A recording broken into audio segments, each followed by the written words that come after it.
ফারাক্কাতে আমরা নতুন ব্রিজের উপর দিয়ে যাচ্ছি। মানে আমরা ফারাক্কাতে নদী পেরোচ্ছি চালু হয়েছে নতুন মালদার দিক থেকে আমরা শিলিগুড়ি থেকে আসছি।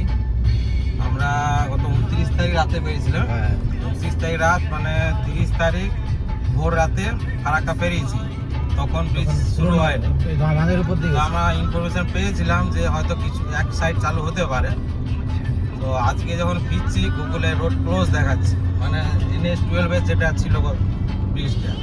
আমরা এটা একটা করলাম, মানে আন্দাজ করলাম হয়তো ব্রিজটা চালু হয়ে গেছে। তো এসে দেখছি সত্যি ব্রিজটা চালু হয়ে গেছে।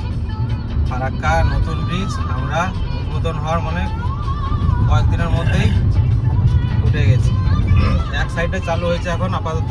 একটা নতুন ইতিহাস তৈরি হলো, নতুন ইতিহাস বাংলার। ফারাক্কাতে চালু হয়ে গেছে। ফারাক্কাতে বহু প্রতীক্ষিত। এটা আমরা কতদিন ধরে কতবার গেছি মনে হয় না, আমরা বলেই গেছি কবে চালু হবে এটা। হ্যাঁ, কবে চালু হবে এটা। একবার ঘুরে যখন এসছি দেখছি কাজ চলছে। ওই যে এটা ওটা আমার জাহাজটা ওইটা শুধু হ্যাঁ ওটা ওয়ান ওয়ে করে দিয়েছে।